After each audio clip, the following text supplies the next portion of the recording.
I know you mean everything to Christ. And Christ means everything to me. And I called on the Lord. I said, that Father, this is real. Will you watch over me? Will you raise them up to be strong? I'm just a man with flesh. This is what you called for in your scriptures. You said they wore studs and fringes, they got it on. You said they will follow the law, they doing it. You said under your house shine, they ought to love one another. And they doing it.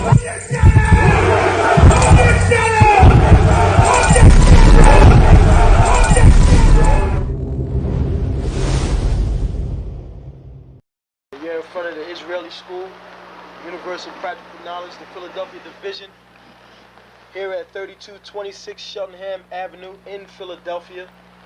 We're standing in front of the school right now, getting a description of the 12 tribe sign that's been painted by one of the brothers that was in the school: Judah, Benjamin, Levi, Simeon, Zebulun, Ephraim, Manasseh, Gad, Reuben, Naphtali, Asher, Issachar. Those are the 12 tribes of Israel.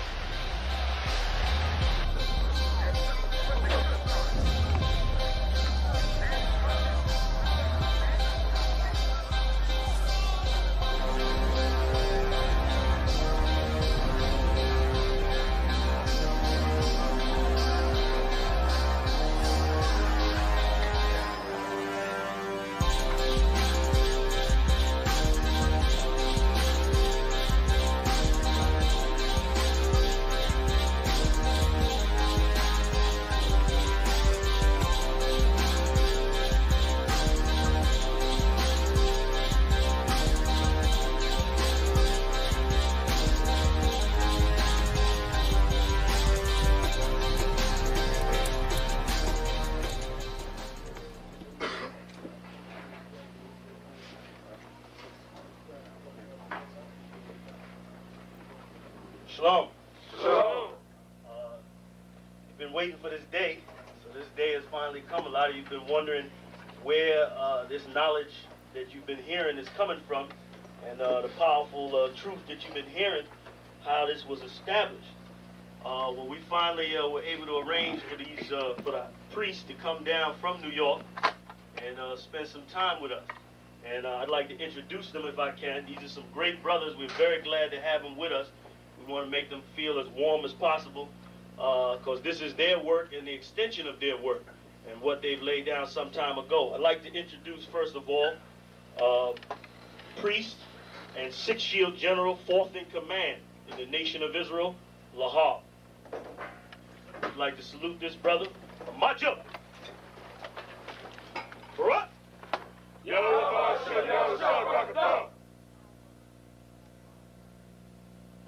Yeshabim, which means sit. And I'm going to turn it over now to Priest General Lahab. Come on, brother. I'd like to say this, starting off, we're very impressed at your school here, and we're very impressed to see that the brothers and sisters in Philadelphia think enough of the Most High and the Bible and the truth and your nationality to be a part of this, because most of the brothers and sisters are running from the truth.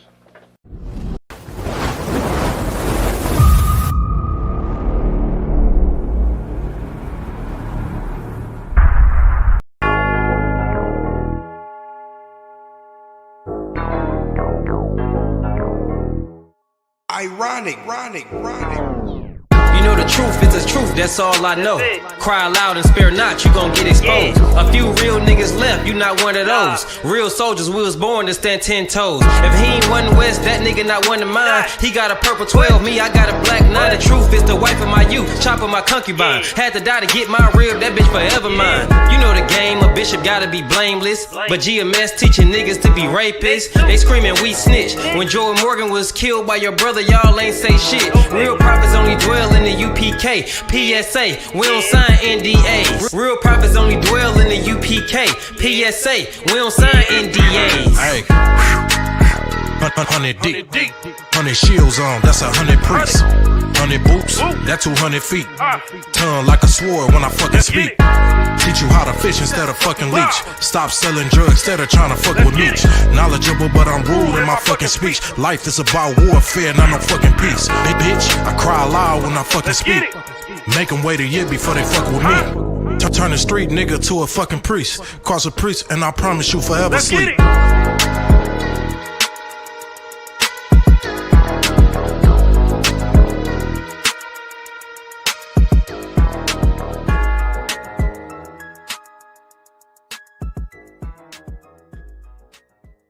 Shalom, Israel. It's time to come get your full dose of truth for the week.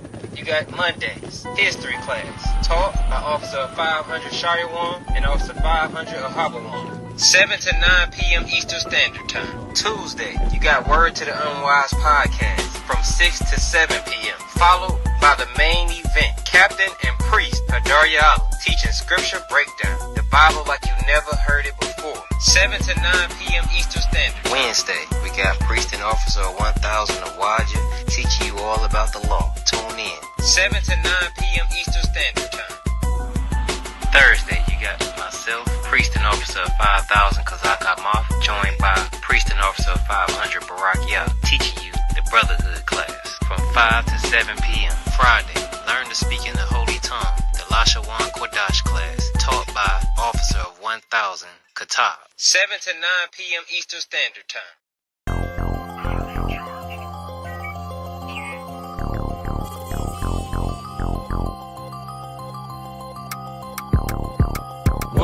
One West, that's who we are, nigga. One West. So who is y'all, nigga? One West. We want it all, nigga. That's who we are, nigga. So who is y'all, nigga? One West. That's who we are, nigga. One West. So who is y'all, niggas? One West. We want it all, nigga. That's who we are, nigga. So who is y'all, niggas? UPK soldiers got them killers with me. And I don't fuck with every spot cause it's too iffy. Real motherfucking prophet cause the Lord with me. But don't get that shit twisted, I got Drake's with me. Yeah, bitch, and it hold 50. Run up on me wrong, you gon' catch 60. Wait, you gon' catch 20. The other 30 for your homies, bitch, I got plenty. And I'll shoot this motherfucker till that clip empty. Taking orders from your bitch, you a fucking simpy. Shit, should be televised. The way I'm cutting niggas up, bitch, I'm a samurai. Niggas swear they in the truth, but telling hella lies. Stumping like you Greek, bitch, you Hellenized. The revolution gon' be televised. And what I see in my vision gon' leave you petrified. One West. That's who we are, nigga. One West.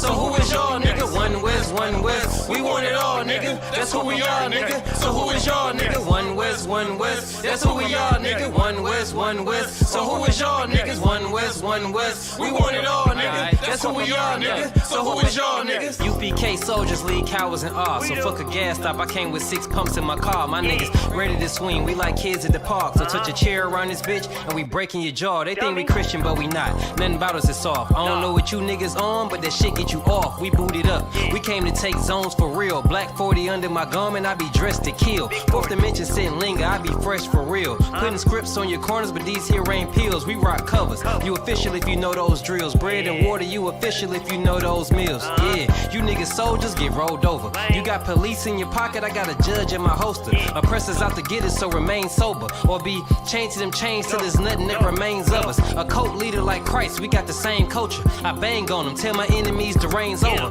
I up the cig and keep pulling like a chain smoker. The game ain't changed, One West stayed the same on them. One West, that's who we are, nigga. One West. So who is y'all, nigga? One West. We want it all, nigga. That's who we are, nigga. So who is y'all, nigga? One West. That's who we are, nigga. One West. So who is y'all, niggas? One West. We want it all, nigga. That's who we are, nigga. So who is y'all, niggas? Niggas talking prophets, yeah, we got plenty. We the reason why it's Israelites around the city. Call Kazak, tells the rock, bring Shamar out. We about to slide on them, see what niggas talking about.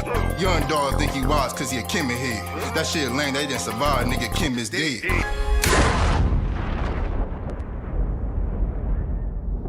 Where I'm from, little nigga, is a dirty game. I pledge allegiance to Yahweh, bitch, I'm UPK. Huh, nigga, let's talk bodies. Set up on your corner, wake up everybody. big priest until I'm dead deceased. The mission is complete until y'all off the street. Saw y'all on the internet stumping down the street. But take the poor and the weak. Touch a sister or a brother, you gonna be sleep. But take the poor and the weak. One West, that's who we are, nigga. One West. So who is y'all, nigga? One West. We want it all, nigga. That's who we are, nigga. So who is y'all, nigga? One West. That's who we are, nigga. One West. So who is y'all, niggas? One West. We want it all, nigga. That's who we are, nigga. So who is y'all, nigga? Fucking with the brothers, then I'm giving out major pain. Clip full of ball heads, I'm shooting out Damon Wayne's. Driven ambition, I ain't never changing lanes. Wise as an old man, but I ain't slanging cane. This ain't a game, this shit way deeper than rap. You speaking the cap, but the shit y'all speaking is cap. I'm 5,000, but I still keep it a stack. I'm in the truth, not cause back then I was seeking the fact. Cry aloud for the niggas that's deep in the back. And the Lord with me, ain't no reason for keeping the strap. We peep the attacks, niggas say we ain't speaking the facts. Stealing breakdowns every time we teaching in class. Niggas snitching, y'all out here squeaking with rats. We be on the street corners teaching that Jesus is black. We on 125th Street, Harlem, nigga, you see where we at? One West, that's who we are, nigga. One West. So who is y'all, nigga? One West. We want it all, nigga. That's who we are, nigga. So who is y'all, nigga? One West. That's who we are, nigga. One West. So who is y'all, niggas? One West. We want it all, nigga. That's who we are, nigga.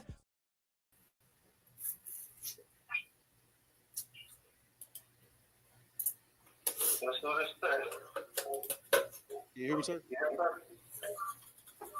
Oh, select you 1 second. Yes. I think I got my shit on mute. Okay, there we go. Say something for the mic. Yeah, but Con, I can hear you. All right, select. Let me we got that shit off. All right, we good to go. Let's rock it. So right. You get it started. I'm gonna go over here and run everything from the computer. Yep, most likely. All right, shalom. All right, shalom, Israel. Yahweh Shem Yashar Brakathum to all the brothers. Yahweh Shemar Lathum Bashem Yashar to all the sisters. Priest and officer 500 Shariwana, the commanding general Yohana. All right, I got with me priest and officer 500 Ahabawan. All right, we got another Monday night history class coming up. So to everybody tuning in, make sure you like, share, and subscribe. See if I get my camera right. All right, everybody watching, make sure you like, share, subscribe to the YouTube channel.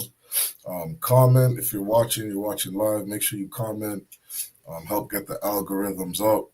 And of course, help push this truth. All right. We want to fish brothers and sisters. And most importantly, we want to get our people this knowledge. All right. The knowledge of the Bible, the truth of the Bible, the truth of this world. You understand? The truth of how the Most High operates.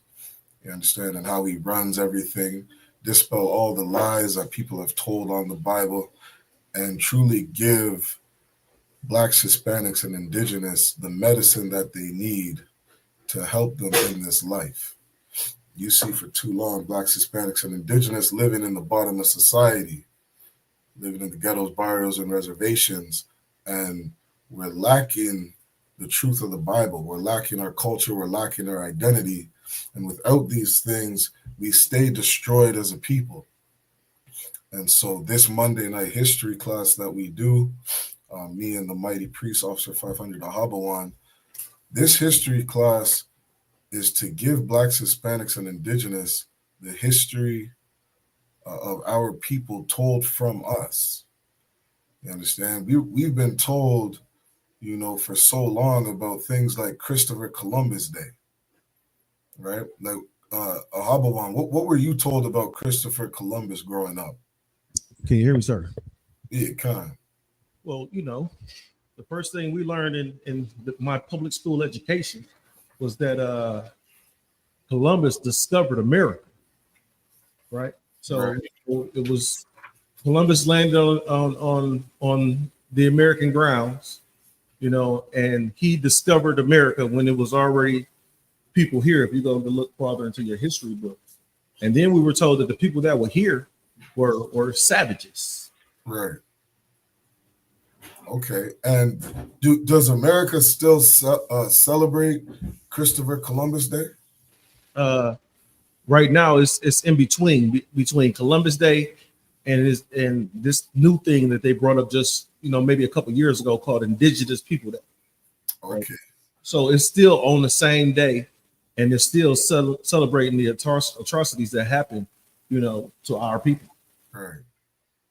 Yeah, because when they changed that Columbus Day to Indigenous Day, or they had done some attempts to do so, it's like they wanted to bring awareness, quote unquote awareness to the truth of Christopher Columbus, and it's kind of a stupid concept to say the truth, because when really history is just told out of the eyes of the conquerors. You know what I mean? Like in America, Blacks, Hispanics, and Indigenous, we were conquered here. So when white people or Europeans tell the history of America, they're going to tell you all the battles that they won. They're going to talk about all their war heroes and war generals, all the land that they conquered and the beautiful things they've done as a nation. They're not going to sit there and talk about, all the genocide that they had to commit to get the country. You understand? Like you read about a lot of the wars between the Native Indians and Europeans, and Native Indians, they're whooping their ass. You know what I mean? The North American Indians were whooping Europeans' ass, so much so that that's part of the reason you don't hear so much about Native Indian as slaves in America, because of all the wars that Native Indians were winning. You understand? But that history, it's told from the lens, of the colonizer. It's told from the lens of the people that win the war. So when you come into this history class on Monday night, you're hearing history being told from the slave. You're hearing history be told by the conquered. And, Ahabawan, correct me if I'm wrong, but every history that we're going to speak about from the eyes of our lens, it's a very sad and disgusting story. Yes, sir. And if I may, Come. I said, if I may, just to piggyback off of what you were saying, sir, is that, when we, growing up in these hoods that we grew up in, we all got into, fisticuffs fights or something like that, depending on how rough the neighborhood was. We got into fights. I got in one probably about every other month. And the thing about it is, like, you would, and this is, I'm comparing this to America now. Now, you would get into these fights and either you would win or you would lose. When somebody comes to you and tell you what happened, they say, I heard you got in a fight with such. Yeah, I kicked such butt, right? So with kicking such butt, you look at the person like, oh, okay. But if you see somebody eye hanging out, nose bloody, bruises everywhere, and it's a week after the fight. See, what we're not seeing here in American history, we don't see the bruises because the oppressor covered those bruises up. He put some makeup over them, right? So he covered those bruises up. And with covering those bruises up, it's hard unless you go check deep into history like the ISUPK is trained to do. Unless you go check deeply into history, you can't find those bruises because he put some makeup over it. Like one of those battered women, they put the makeup, the eyeshadow on. They put the foundation on so you don't see the bruises. And that's what America does when you go look at the indigenous people history. You go look at the histories of the slaves revolting. Right, so they just got a little makeup on, sir. Damn right. You understand, and that's the perfect, that's the perfect description, to brothers and sisters as to why they should get in this class. You understand? We're not going to sugarcoat history. We're not going to sugarcoat it, and we're going to tell it to you from our eyes, right? So, if you could, Ahabawan, just read out the comments in the chat. Anytime somebody comes in the comments, if they got any questions, just let me know. All right. Okay. Real quick, sir, we got a Sister Nisha Oh, well, that's Trooper. That's Shagabar. Say shalom. Checking in from Saginaw. We got Sister Nawah. I'm not familiar with her, sir. You might know her. Okay. Checking in. Y'all was shy. You know, she claiming herself to you.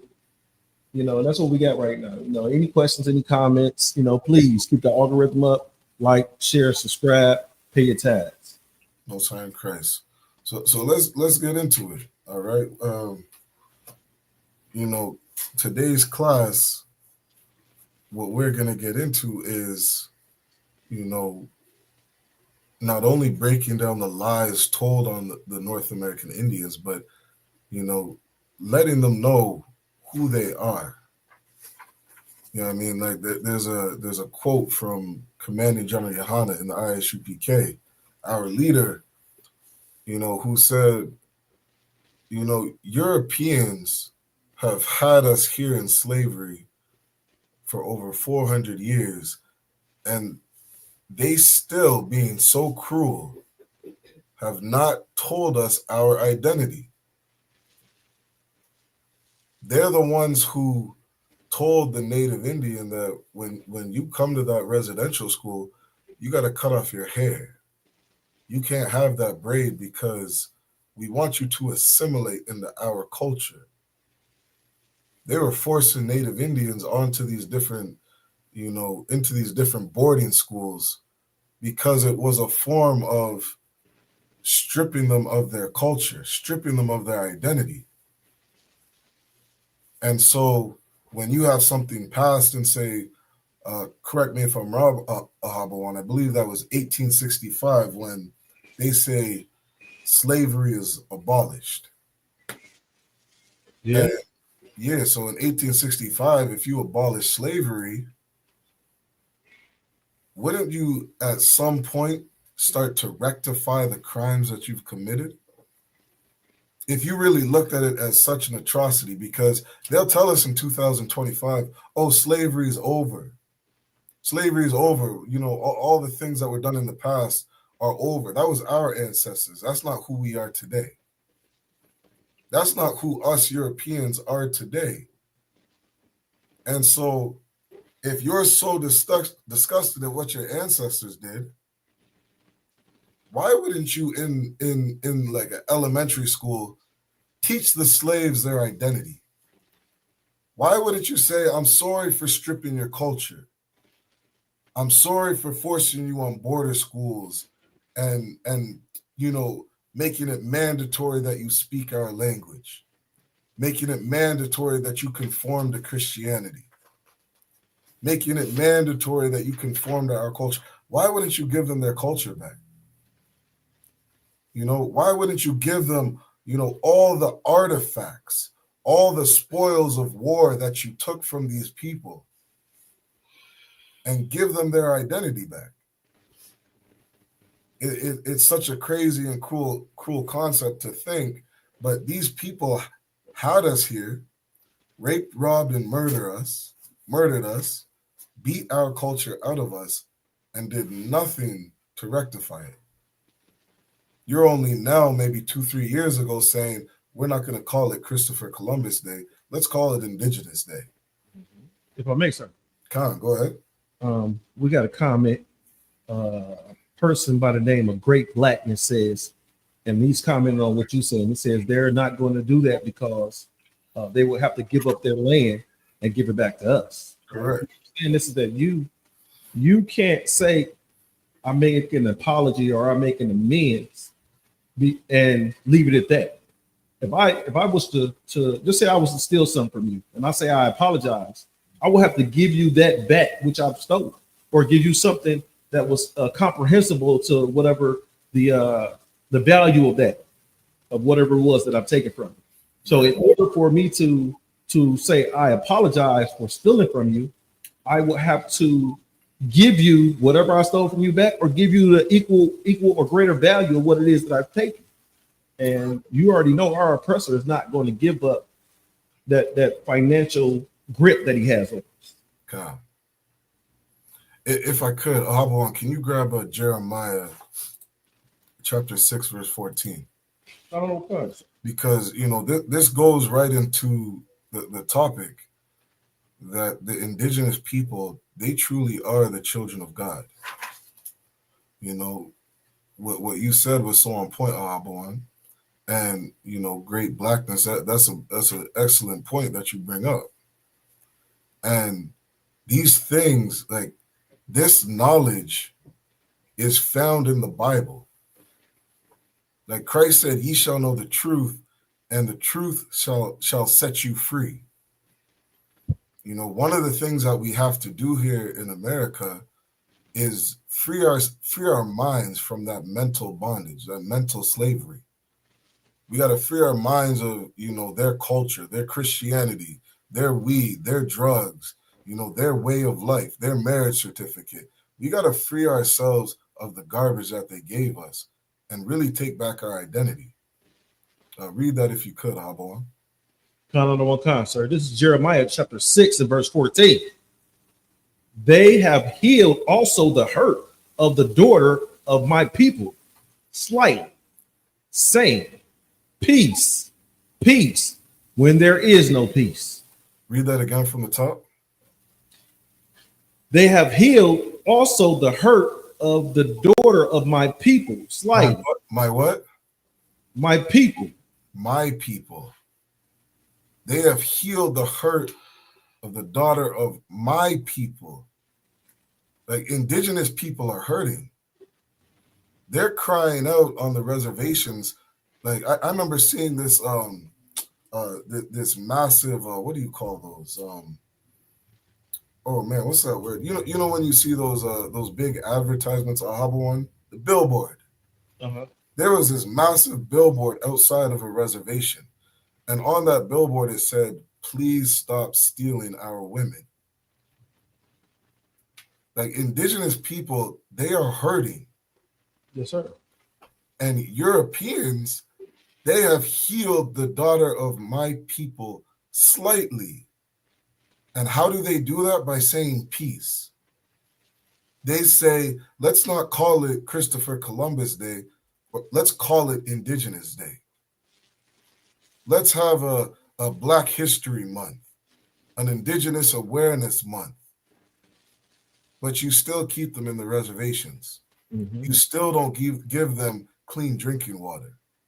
Justin Trudeau, the Prime Minister, said that was one of his number one things. He said, I promise to get clean drinking water on the reserves for the Native Indians in Canada. I think he was in office for like 8 years. He didn't complete that task. That's somebody telling you peace. They say sorry with their lips, but they don't do anything about it. And who does this happen to? This happens to God's chosen people. Go ahead, Ahabon. And what's so heavy? We were just looking at the girl, the Edomite chick that say use the term nigger, right? Now understand, before that, you got multiple Edomites using the term nigger, and then it's like, I'm sorry. Right. Even what was the owner of the basketball team? They made give up his ownership. He had the Mexican rib, and she wanted to hang out with Magic Johnson, but the owner was saying, no, you can't hang around Magic Johnson around me. I cannot remember his name. Yeah, but, that was the owner of the Lakers. I think it was like Denver or somebody. Okay. I recall the story though. Yeah, but understand is that she recorded, right? She was what? She recorded their conversation. And he wanted to come back and apologize. I apologize. You still got all these Negro slaves working for you, so you got to apologize, right? That's right. You apologize. And with apologizing, they said, okay, you just got to sell the team. Mm-hmm. Right? You just got to sell the team. He still made billions. That's right. He still made billions off of selling that team. And then, you know, he's upward in age. I think the dude was like 75, 80 or something like that, right? So, you know, he doesn't have too much time on this earth anyway. So it doesn't matter right? Their sorries, their apologies mean nothing. That's right. They mean nothing. You see it when you have one of the police shootings, innocent, unarmed black men. God. I'm sorry. I apologize. It means nothing. God. Because you don't, when your son is unalived by the police, you don't get another son, right? Your son just don't manifest another son. So their apologies are nothing. God. And now, what would be like the opposite of that? Look at the apologies given to the Jewish man over in Israel. I was gonna bring that up, sir. I mean, like, that is not like they go through this Holocaust. You know what I mean? That's so tragic to their people. And what does their apology look like? $3 billion a year. $3 billion a year. Their own land, their own government, their own military. I just saw an article a couple of days ago about how much they're going to take something like 75% of the Palestinians' land. We did that before, remember? Before. And that's why we're in the situation we're in now. Well, I mean, America and Palestine and Israel. Mm-hmm. Situation there now because they did that before. And if I may, go ahead. You know, the Bible says that the oppressive words are smoother than butter. That's right. Right. So he could say, "My bad," and you look at it as, "Oh, he's sorry." That's a good oppressor. But yet still, your brother can't bump into you at the grocery store without you want to, snatch his life. Yeah, like what indigenous people got to take from this is, like, anybody telling you that you are not an Israelite, like, that is a full-out assault on your identity. Anybody telling the North American Indian that they are not Israelites. I've heard some of these bastard breakoff groups say that, what do they say, that blacks only are the children of God. Maybe the same ones that allow Africans in. The same ones that allow Africans in. I mean, they're doing the same thing that our oppressor, their oppressor, has done to them. Like, we can say we're anything but an Israelite. Boy. Yes. You see Kyrie Irving, he posts a link to a book, and these Jewish bastards are Salakia. These oppressors say, you gotta suspend this man from playing in the NBA. Can I ask a question, sir? Yeah, go ahead. Right. Kyrie Irving never said anything but check this book out. Right. Now understand, for clarification, Kyrie Irving is not in the truth. Right. We're just using him as an example. Right. Because he said that check this book out from from Hebrew to Negroes or something like that. Cool. Whatever the name of the book was. He said check the book out. That was it. And they was willing to take all this money. They're about to take all this money, shut him down, wouldn't let him play basketball, all type of things, right? And then now he has to take certain classes and stuff like that. So he's like, fuck it, I'm Muslim. Muslim. But at the same thing, like what you were saying, like, you can say that you're anything except one of the most highest precious Jews. Right? You a nigga. You ain't no Jew. You can't say that you a Jew. When we was out doing camp in Toronto, one of the most glorious camps that I've been to, and that be fired back up. That put the zeal back at 115%. Right?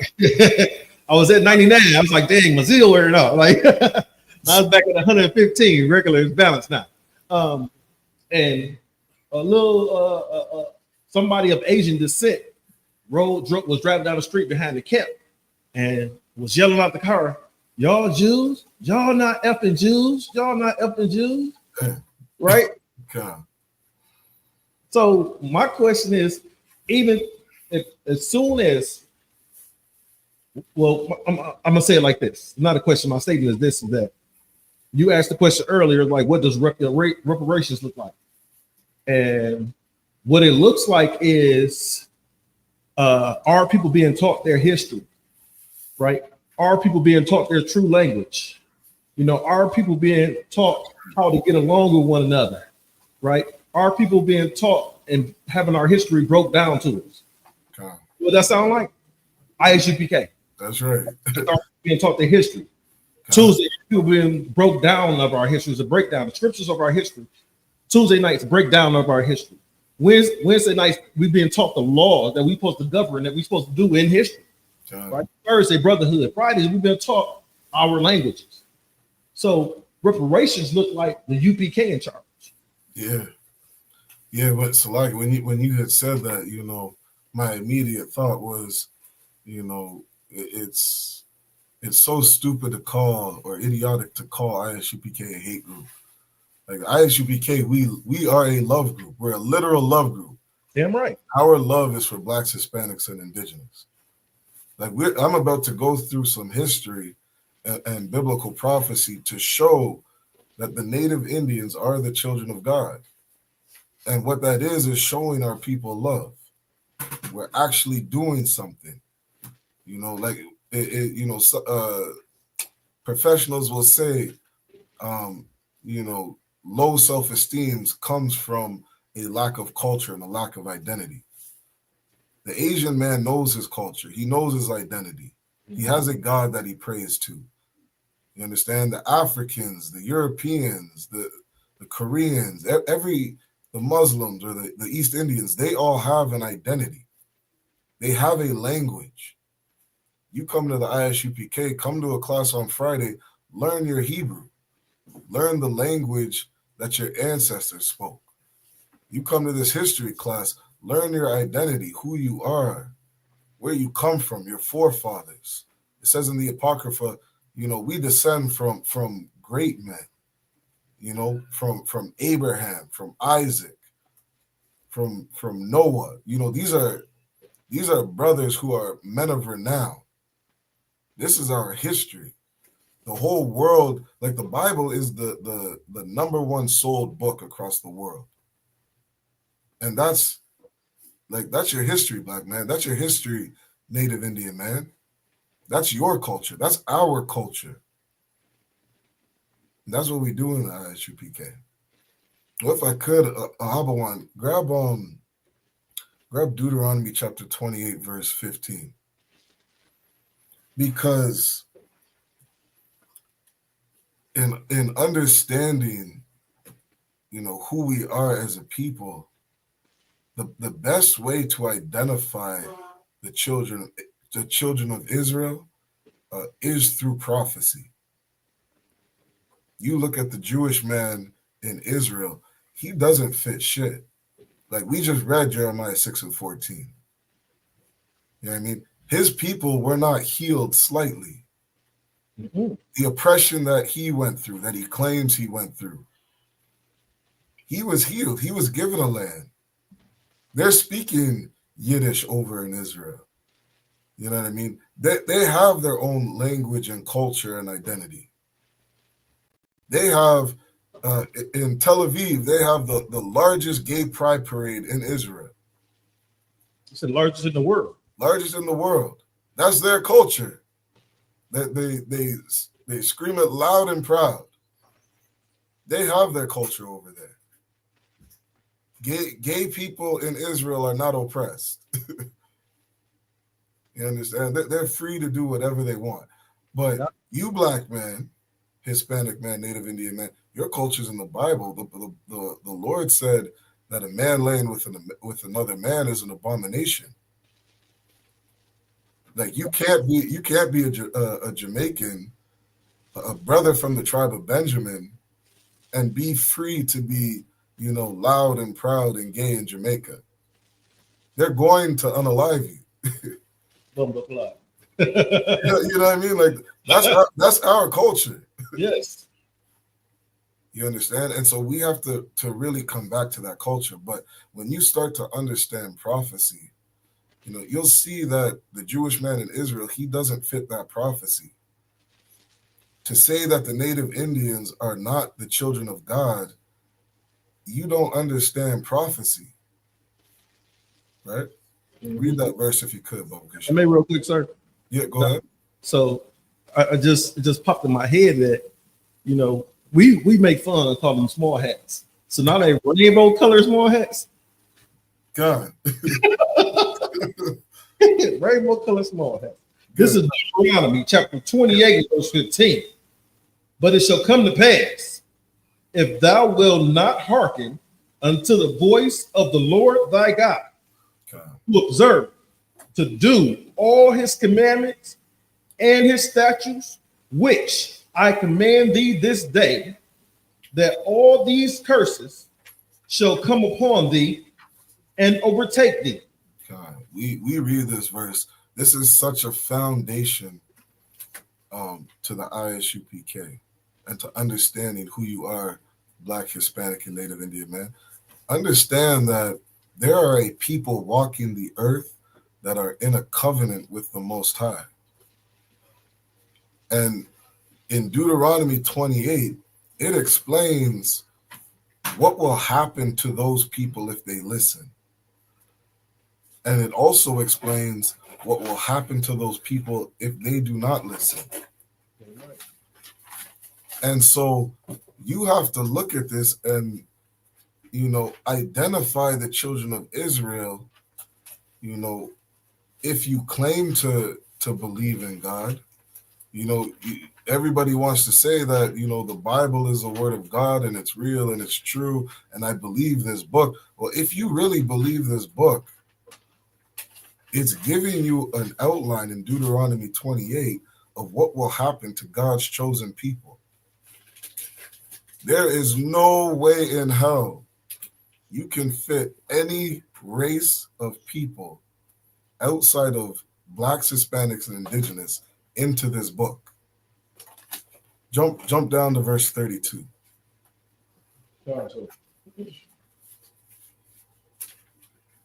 Verse 32. Am I coming through fine, sir, with the sound? Come. Verse 32. Thy sons and thy daughters shall be given unto another people. Your sons and your daughters will be given into another people. This is a curse for disobeying God. This is a curse that will happen to God's chosen people if they don't obey their father. They don't obey, you know, the covenant that God gave to Abraham and his seed, the chosen people, through Isaac and through Jacob, Blacks, Hispanics, and Indigenous. These 12 tribes, if they disobey God, read that from the top. God. Thy sons and thy daughters shall be given unto another people. Thy sons and thy daughters shall be given to another people. If you could, Ahabuan, bring up that article from, let me see, from Snopes.com. All right. God said, if you disobey me, speaking to the children of Israel. Flock you, sir. Yep. What's the name of the article? Snopes.com. It's called, Did Christopher Columbus Seize, Sell, and Export Sex Slaves? I got you. Okay. Can you see it? Come. Yep, that's the one. This is one, sir. Okay. Where would you like for me to go? Read it right from the top, if you could. Come. So did Christopher Columbus seize, sell, and export sex slaves?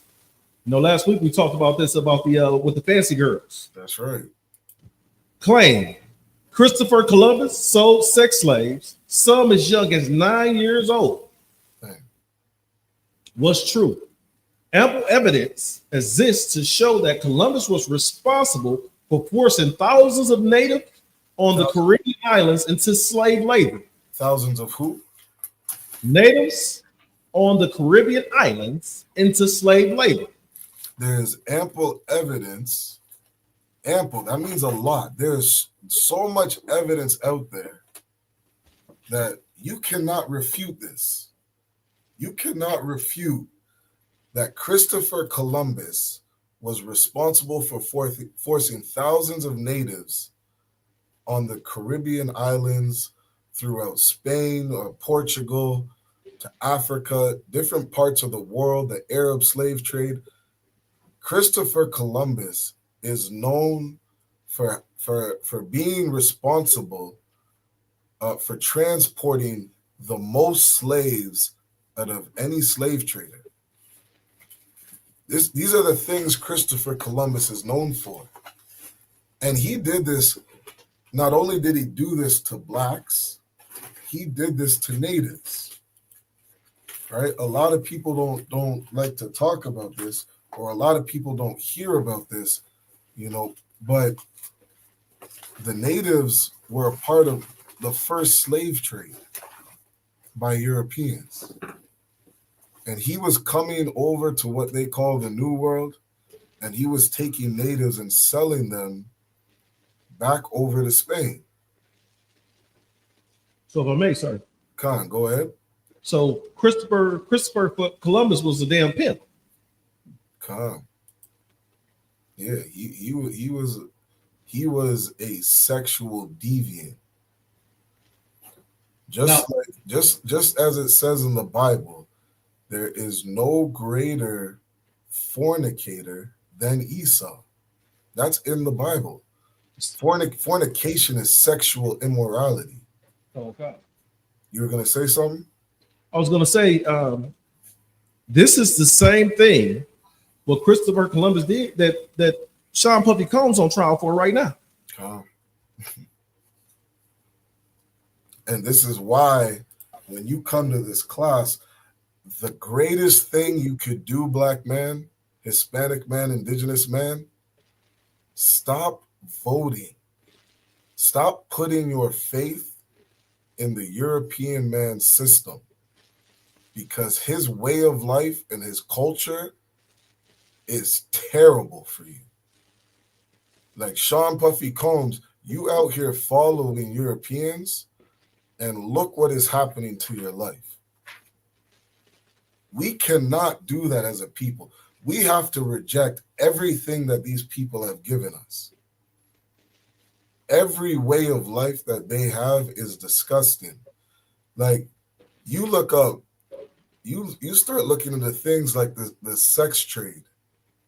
You understand that Thailand, Japan, Israel, like that state of Israel, Germany, Russia, Romania, all these European countries are most well known. Like they're the highest purchasers of sex slaves today. Yeah. Bar none. The Jewish man is supposed to be the children of God. They're over there they have the highest rate of purchasing sex slaves. These women are being sex trafficked as young as 10, 11, 12 years old. That is what they're doing in Israel. That is not the children of God. Europeans have a history of doing this. You can tell it. What is it? What's that saying? You can tell who a duck is because it quacks. Yeah. Look like a duck, it quack like a duck. Yeah, you know what I mean. Like you out here dressed like a whore. You're a whore. You got a police uniform on. You're a police officer. That is who you are. Historically, this is what Europeans do. Slucky, if I may, sir. Yep. Would Joel 3:3 be another scripture to bring out for this pimping that Christopher Columbus did to our people? You said Job 3:3? Yeah, I'm gonna read it. Yep. This is Joel chapter 3 and verse 3. And they cast lots for my people. Yeah. And have given a boy for an harlot, and sold a girl for wine. That's right. That they might drink. That's absolutely what they do, Harbaugh. That is absolutely what they do. We're going to keep reading through this article, and you are going to see that Christopher Columbus was selling native Indian girls as young as 9 years old as sex slaves. That precept is perfect, Ahabawan. And if I may again, sir, Come. What it sounds like, and it's just, I guess it's just similar, because Muslims believe that girls as early as 9 years old could get married. Mm-hmm. Right?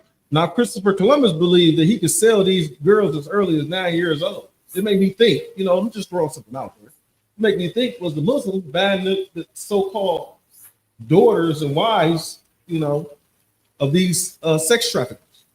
Come. Yeah, that's exactly what they do.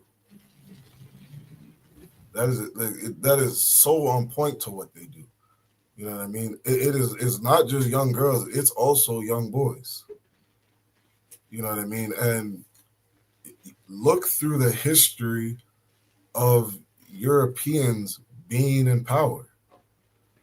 You know what I mean? Like Chad, I believe Chad's in the chat right now. I believe he's a European man.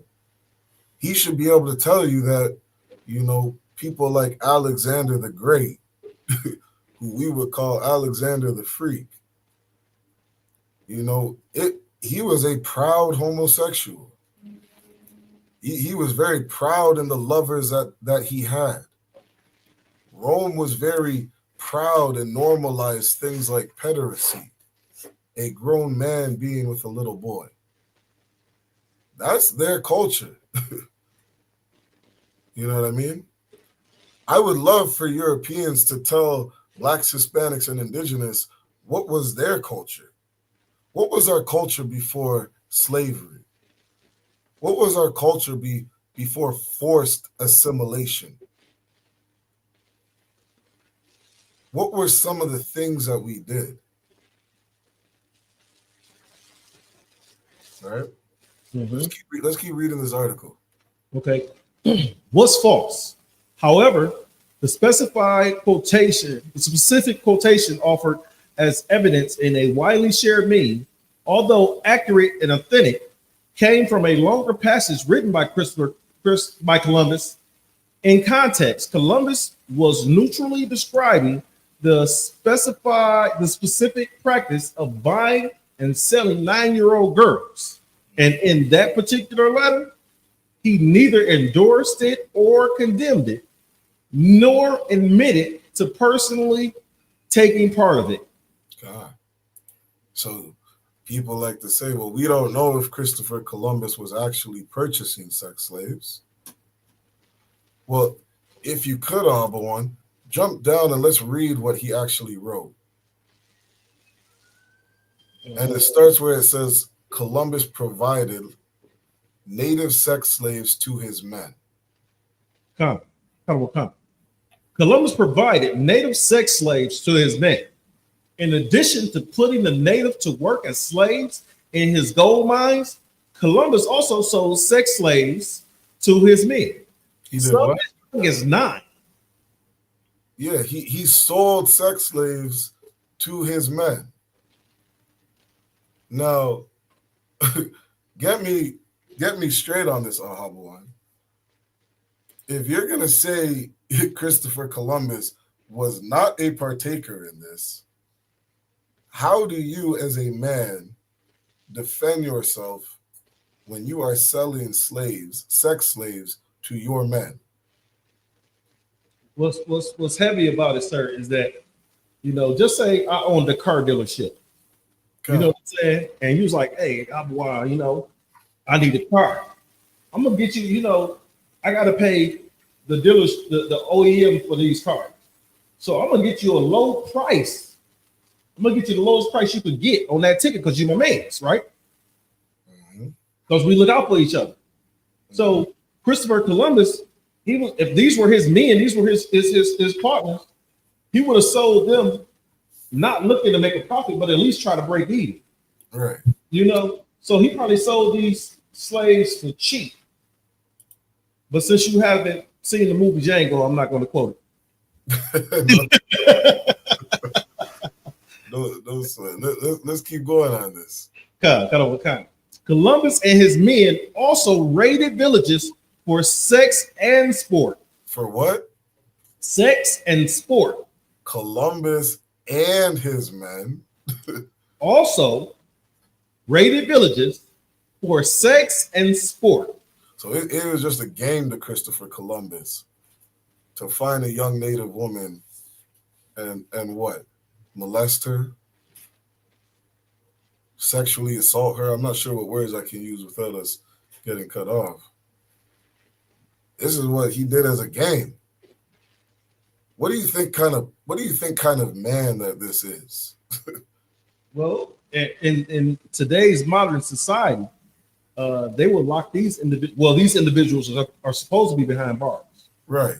Right. You have serial sexual assaulters that are behind bars. You have serial child abusers that are behind bars. You know, once the evidence is shown to the courts that okay, this person is supposed to be behind bars.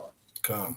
So we put those, you know, in today's modern society, those people are locked up. Correct. Some very bad things happen to those individuals inside a prison full of people like them. God. So now I'm glad you said that, Habawan, because that same thought had me wondering if they're doing this in the late 1400s, what year did this stop? You know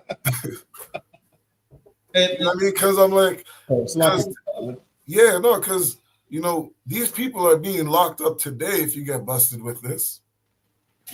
So if they're being locked up today, somewhere in history, Europeans decided in North and South Central America that the act of having a sex slave, an underage sex slave, or just a sex slave in general, when was this illegal? Do you know what year that was? When it became illegal? When it became illegal. I don't know, sir. Now, what history would tell you, or have you believe that in 1865, the same time when the emancipation of slavery began, is the same time you could now no longer own a sex slave. And you know why, right? Break it down, Hobble. They try to protect that petty, the little putrid she-devil. Because they think about it, they tried to make videos and film that black men were just sexual driven deviants. But what they did was they placed, what do you call it when superimpose, where you superimpose your identity onto me, right? It's I forget what it is called. It's like a medical condition when somebody says, "Oh yeah, that person does such," when they're really telling the truth about themselves, but they're just blaming it on another person. God, man, I'm so glad you said that too, Abawan, because, and this is why this class is so important, because you sit here as a Black, Hispanic, and Indigenous man. Donald Trump would have you believe that you're the rapist. You're the sexual deviant. You're the one going around touching little kids. What did they have all those signs up, outside of the White House? All the pictures, of the Indigenous and Hispanic people, all their faces. This is the face of a rapist. This is the face of a sex trafficker. This is the face of a drug dealer. Didn't they have all these faces on the lawn of the White House? Yeah. Okay. But what does this say right here?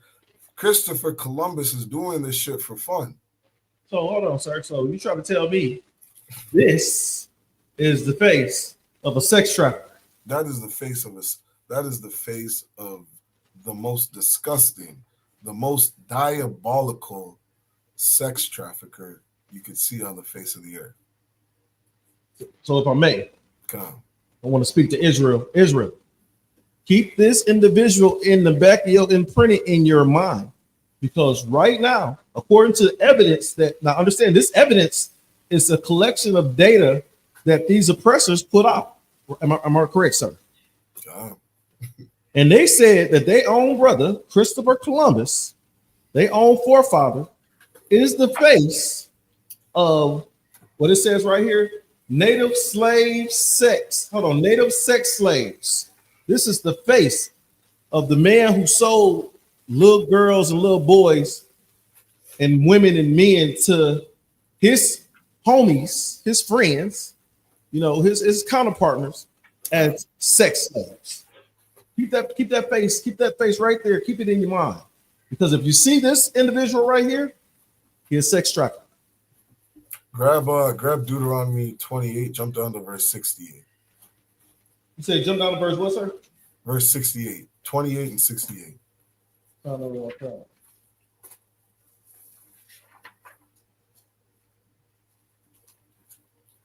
Deuteronomy chapter 28 and verse 68. And the Lord shall bring thee into Egypt again with ships. So the Lord said, for disobeying you, or for disobeying the Most High, your punishment is to go back into Egypt, go back into bondage again with ships. It was not just the black man that went on cargo slave ships, you know, around the world. That also happened to the North American Indians. Keep reading. By the way, whereof I spake unto thee, thou shalt see it no more again.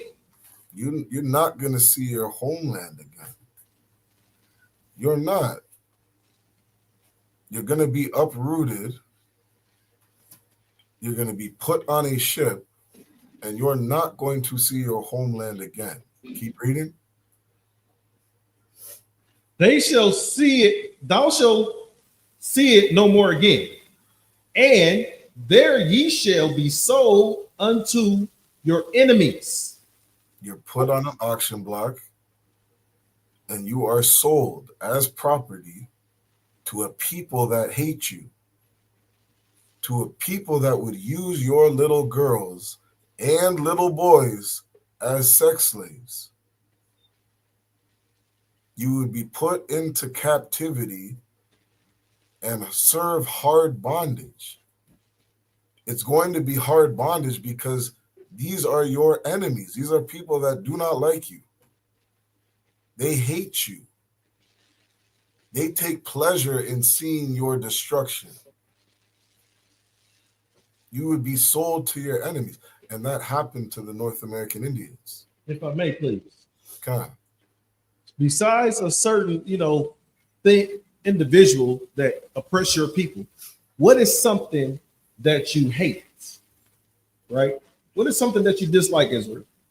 And then imagine buying that something. What would you do it after you bought it? The thing that you hate. Mm-hmm. Like I see a lot of my people strung out on drugs, right? And when my people being strung out on drugs, it's because of these curses, because we didn't follow the law, statutes, and commandments of the Most High God. So if I was giving them money to buy drugs, guess what I'm doing? I'm crushing it in the street, I'm stomping them, flushing it down the toilet because I don't want my people to have it. Mm-hmm. Right? Understand that these people hate you like that. Mm-hmm. To the 10th degree. That's small, just to stomp it out and crush it in the middle of the street. You got to remember alligator bait, right? You got to remember that the indigenous woman was tied upside down to a tree and her belly was split open and the baby inside her belly fell upon the ground. These are you got to remember the trail of tears. You got to remember that your enemy slaughtered bison and buffalo, right? Just so that you couldn't eat and stay warm. Mm-hmm. These were the people you were sold to. So imagine what happens when they bite. This is my nigga now. I own him. Yep. That's on point. And you know, if you could, Abawan, read that last comment from Chad. Hold on, I gotta let's see if I can get this to do right. All right. Oh, there I go. I popped it up. Mr. Chad says, if you are a true Christian, run, don't walk from these false twisting of the scripture. You twisting of the scriptures? You know what I want, Abawan? You know what I want you to do, Chad? Because I see you coming in, you know, these different, you know, these different live streams, our classes. Chad, since you're such an amazing Christian, I want you to go through Deuteronomy chapter 28 and verse 15 all the way through 68. And I want you to identify on this earth who the people of God are. That's what I want you to do, Chad. If I may piggyback off of that, sir. Come. Well, because he may not be able to truly identify who the people of God are. Just if you go through, Chad, you go through Deuteronomy 28 from 15 to 68 and tell me what people are described, what type of people walking this earth today are described in those scriptures. Just tell me what people that described in those scriptures, because I don't know if you have the ability, being a Christian, to truly say who are the people of God. Because I'm sure you probably think that you're one. Not yes, only can he not break this down, it is proof that he doesn't know the Bible.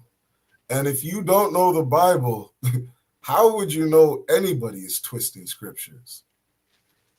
But if you got a breakdown of that, child, please let me know. I want you to attempt to teach me the Bible. Because it's so clear who these people are. And it might not be clear to you because you don't understand the Bible. If I may, sir. He wouldn't be able to to relate to verse 68. Because this didn't happen to his people. Go ahead. If I may, sir, you know, and Chad, to clear something up with you real quickly. And Adawan Zarak said this at camp Saturday. We ain't Christians. He said, be careful, because we not Christians. Yeah. Right, we follow the law, statutes, and commandments in this Bible the way Christ followed. Right? That's what we do, right? You gotta you see the true priest and prophet on this earth right now. We're healing our people. Right? We're casting out demons. Don't you think a alcohol addiction, a drug, a crack addiction that your people put in our neighborhoods, don't you think that put demons on individuals? Right? They put demons on people. And the only place that you see these people getting rid of these demons is right here in the ISU people. And, you know, last thing I'll have on, he would love for us to run from this because he hates us. He doesn't love blacks, Hispanics, and indigenous. Why would you come to a class where black men are telling Native Indians their identity, telling them their culture, telling them their history, giving them their language, telling them that you shouldn't, you know, sexually traffic women. You shouldn't, you know, put somebody in hard bondage and take their little kids as sex slaves. These are disgusting things. And you shouldn't do that, black man, Hispanic man. Like, Puff Diddy, you should not follow Christopher Columbus. You should not be like him. These are good things to teach to a people. You were going to say something, Habawan? Come. Say that again, sir. I had somebody at the door. Oh, no, sir. Let's keep going on this article. Okay, let me jump back on. So, where we're at. It says, in the year 1500, Columbus wrote, 100 what the hell is that? Castellonios are as easily obtained for a woman as for a farm, and it is very general, and there are plenty of dealers who go about looking for girls. Those from 9 to 10 are now in demand. That's a quote, Abuan. That's a quote from 9 and 10-year-old indigenous women are in demand. Let's keep reading for time's sake. The quote attributes to Columbus in the mean is accurate and was taken from a letter he wrote in 1500 to Donna Juana de la Torre, a nurse in the royal court of Queen Elizabeth, and the sister of one of Columbus's leading crew members on the second voyage to the Americas. So this was in the year 1500 when Columbus wrote this. He was telling, he wrote this to Queen Isabella, letting her know that 9 and 10-year-old Native Indian girls are in demand. And this is the cost that we're selling these women for. Let's drop this article. Okay, let me ask you a quick question. So right around the 1500s is when the natives there started to speak Spanish. God, yeah.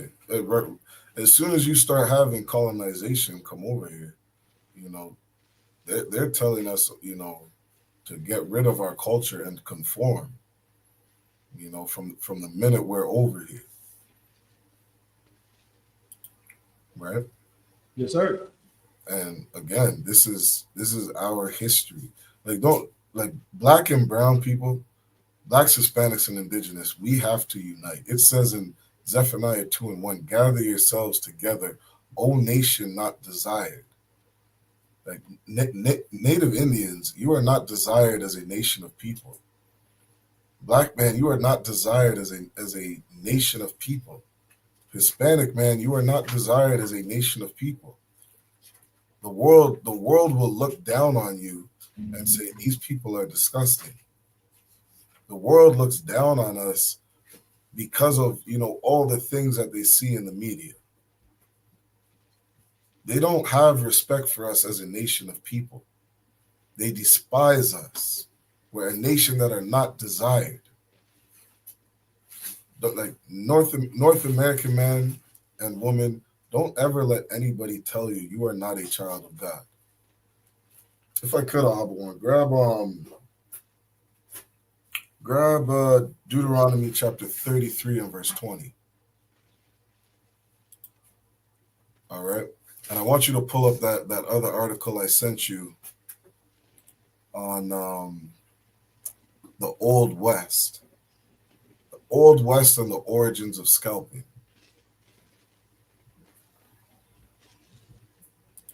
All right. I love, there was a video I remember watching. I wish I should have brought that to this class. You know what I mean? Where Native Indians, they were sitting there, at one of their land protests, and they're trying to protest with the white man saying, this is our land. You know what I mean? This part of the land is ours. Leave us alone, or whatever it may be.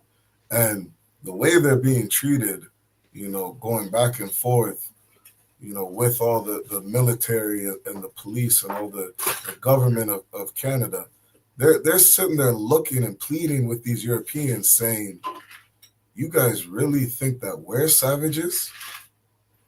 Like you really believe that title that you gave us, that we're the savage? How could you do this to a people? How could you take a 9 and 10-year-old girl and put her, or use her as a sex slave, as an object for sex at the age of 9 years old? Do you know how savage, that's beyond savage. That is so diabolical to even comprehend or imagine it in your mind, and then actually put it into practice. Send a letter to the queen saying these girls are worth, a lot of, these girls are worth almost, the price of a farm. The price of a farm. That's heavy. You know what I mean? Like, that's what your people are saying. You're the savage.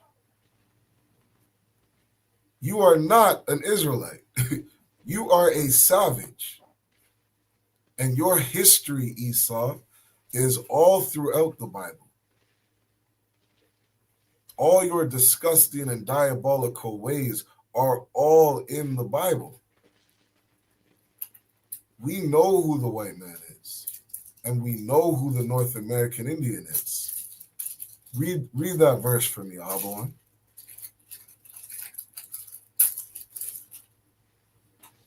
This is Deuteronomy chapter 33 and verse 20.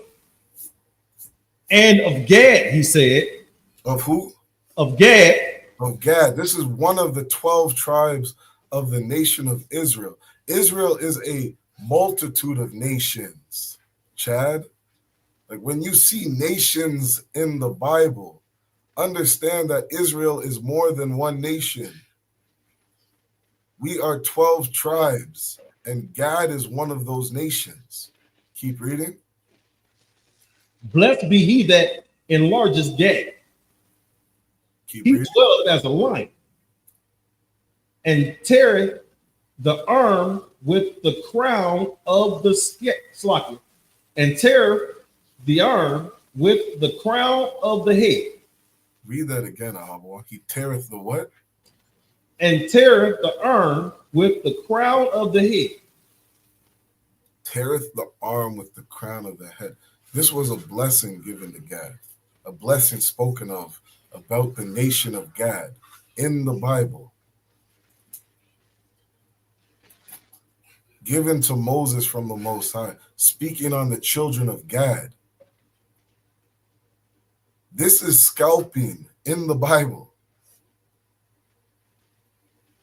And this is something that the North American Indian is known for. Keep reading.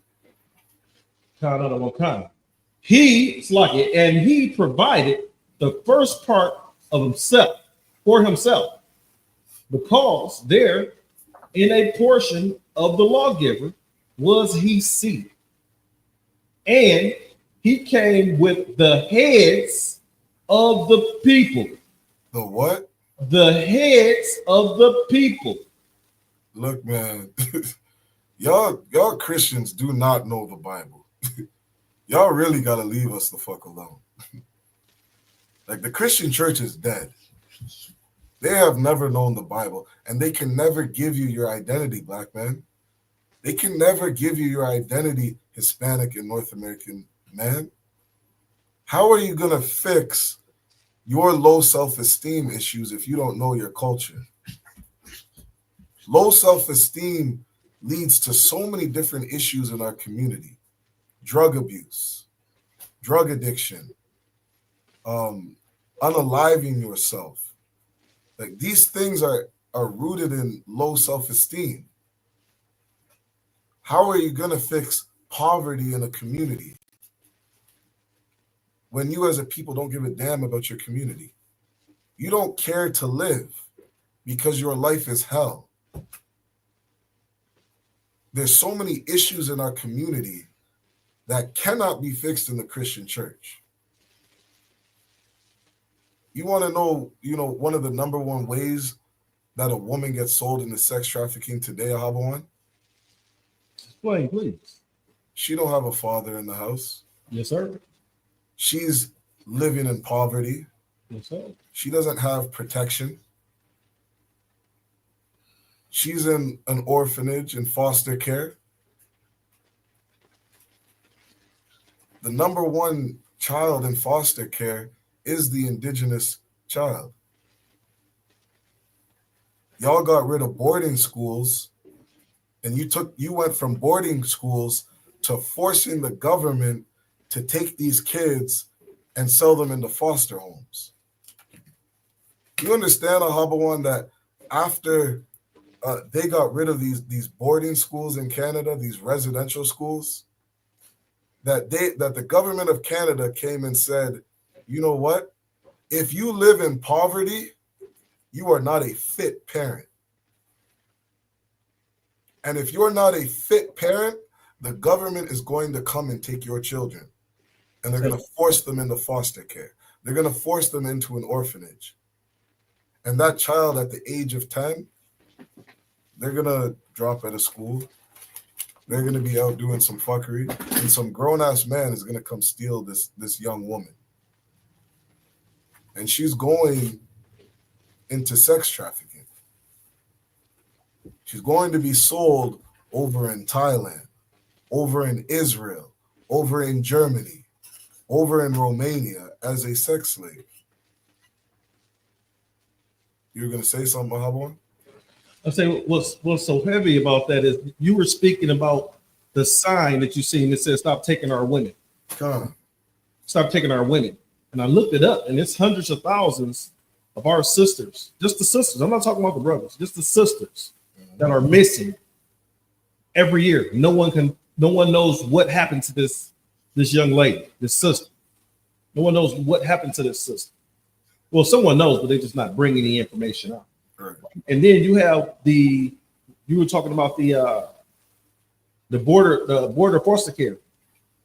I know a few women that went through foster care, and every single one of these women have a similar story of how they were sexually assaulted by someone in that foster home. That's right. It's one young lady. I'm trying to get her to come talk to one of the podcasters, Kazak, because she said that her the foster care that she was in, the husband took advantage of every girl, and the mother would only bring little girls. Dang. And he took advantage of every girl that was in it. And she was in the same foster home as my oldest daughter's mother. And she had they got the same story of how this man took advantage of them when they was just little girls. And after they become big girls, either he left them alone, right? And they got some younger girls in, or they kicked them out the house.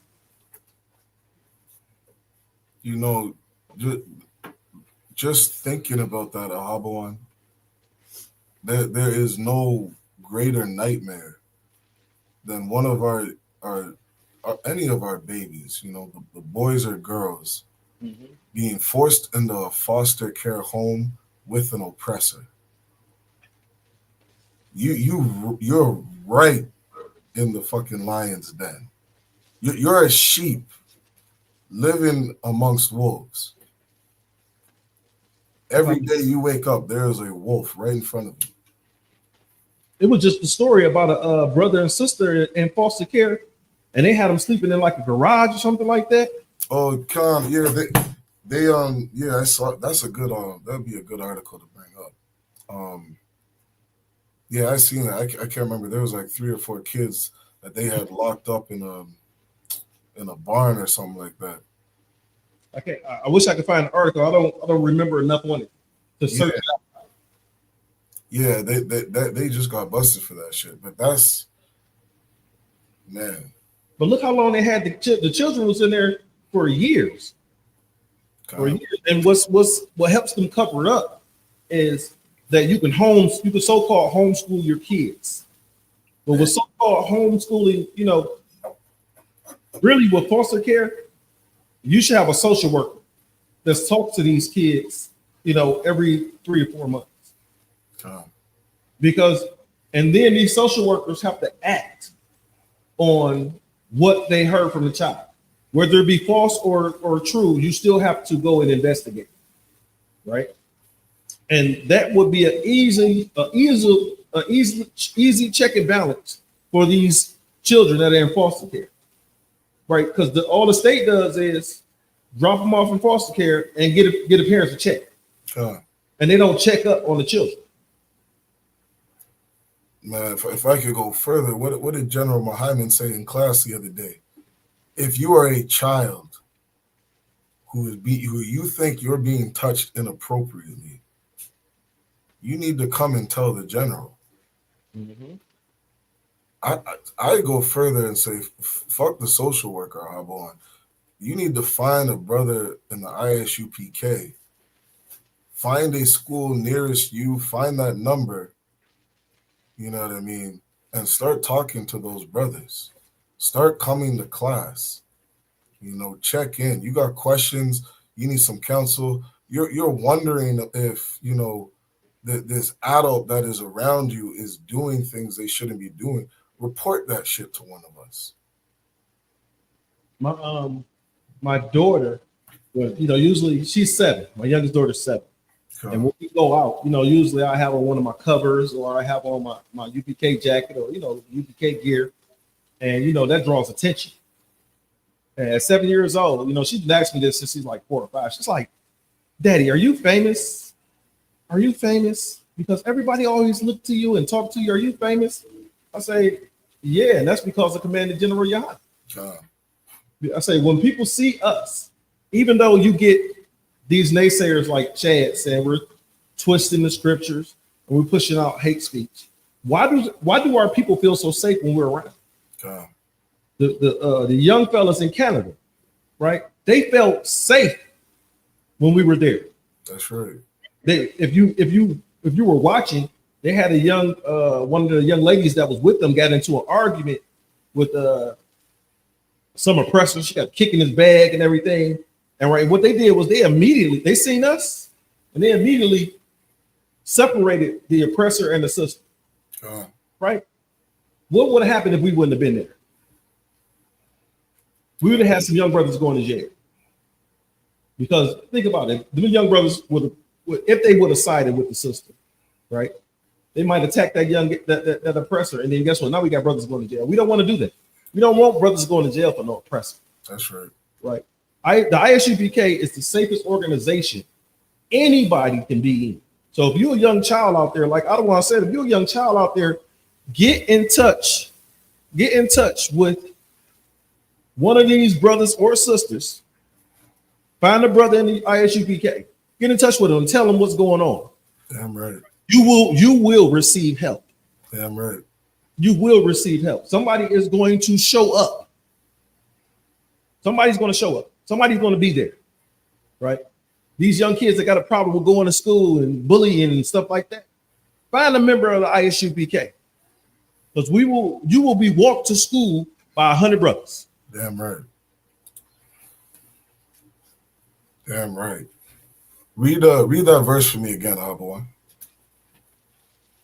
You want verse 20? Come. This is Deuteronomy 33 and 20.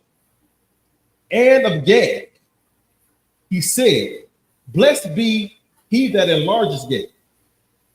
He dwelleth as a lion, and teareth the arm with the crown of the head. Verse 21. And he provide the first part for himself, because there in a portion of the lawgiver, he seated, and he came with the heads of the people. Mm-hmm. He executed the justice of the Lord. Damn right. And his judgment with Israel. Damn right. You know what's so heavy about that, sir? Go ahead. He came with the heads of the people. What are the heads of the people? The leaders of the people, right? So he came with the leaders of the people. And if you look today, our leaders are, you know, like the scripture says, the gates of it, our gates are languished, right? So our leaders is, think about this. Puffy was just telling you to vote or die. He was just telling you to vote or die. When Barack Obama was running for office, Puffy said, vote or die, right? Do you think he wish he'd have voted a different way now since he got this baby oil scandal going? Right. Probably wish he would have voted for some more baby oil. But understand is that these are the people who are supposed to be our leaders. We looking up to it. Barack Obama's a fucking Hamite, and we looking up to him, right? These are our leaders. And that's why the gates of Israel are languished, because our leaders don't have our best interests. If they had our best interests, right, if they had our best interests, our leaders would be Commanding General Yahan, General Hazayan, General Mahaiman, and General Q. If our leaders had our best interests, those would be the leaders. They'd be just like them. One, they'd be breaking down our history. They'd be breaking down what we are, who we are, and how can we get back to what the Lord has promised us. God. But no, the white man can easily swoop in, give them some money, and they forget about their people. God. You got a church on damn near every corner. If you ain't got a church on every corner, there's a liquor store there in the city of Detroit. Why hasn't Detroit gotten better? You got a church on every corner. Y'all supposed to be true Christians, according to Chad. You're supposed to be true Christians, right? So if you're true Christians and there's a church on every single corner, why hasn't cities like Detroit gotten better? That's my question for you, Mr. Chad. Yeah. And, our leaders, they truly took the time to study this Bible and study history to be able to break down, prophecies like this and be like, wait a minute. The North American Indians, they wear fringes. The North American Indians, they practice separation on a woman's menstruation. The Native Indians, they're known for scalping. The Native Indians fit every prophecy in this book. And, we read a verse like this and we're like, we can see this. Historically, this is our people. Let's read this article. Which one you want, sir? The one we're in right now. Okay, cool. We got it. Yeah. Let's do that.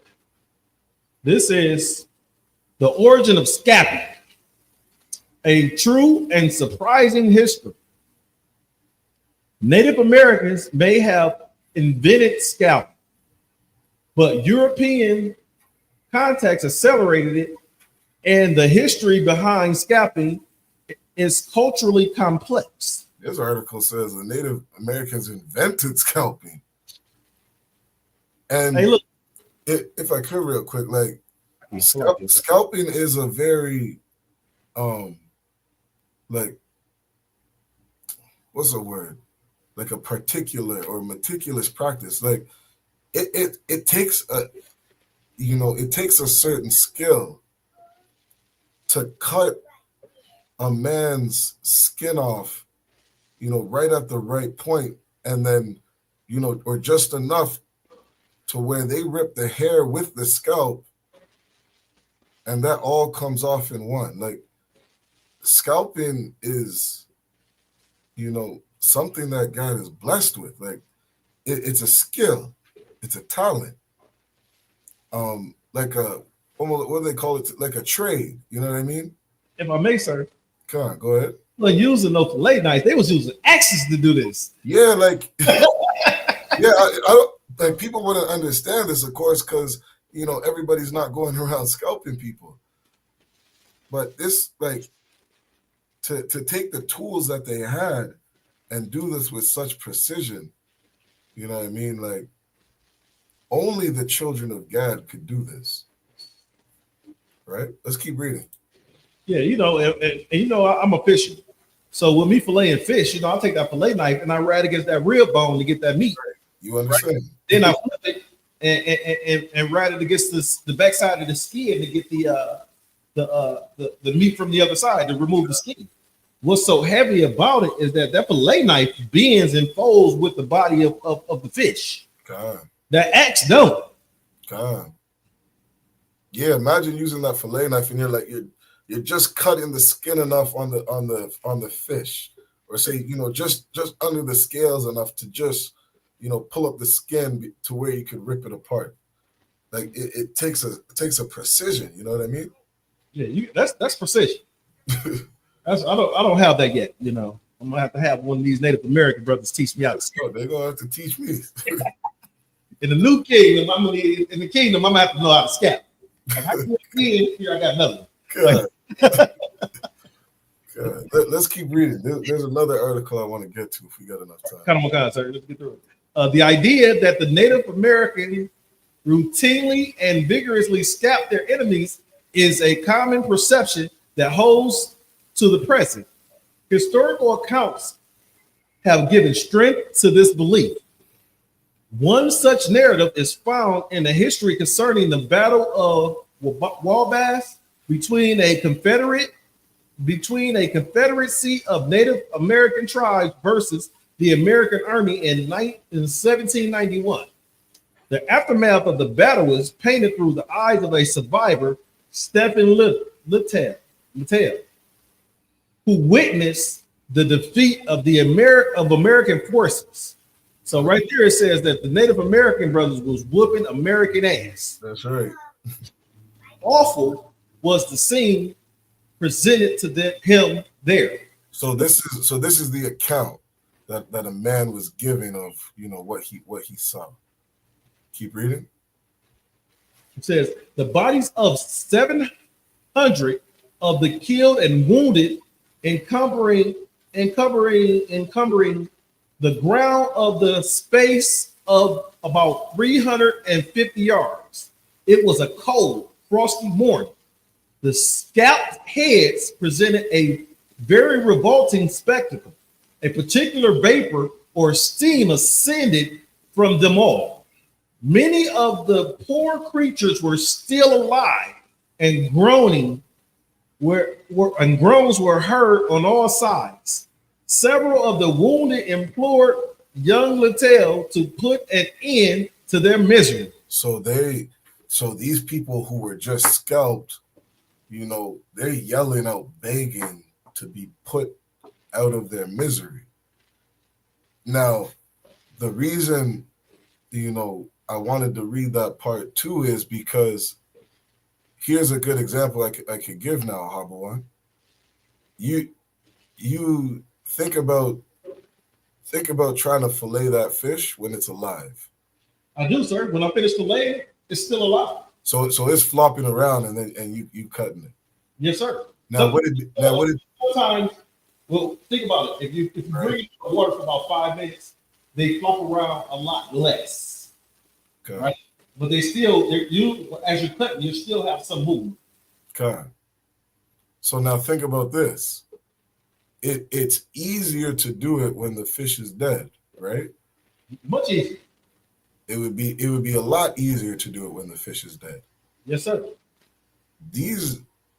Our native Indian brothers, they're scalping men's heads when they're alive. According to this article, 700 of them. So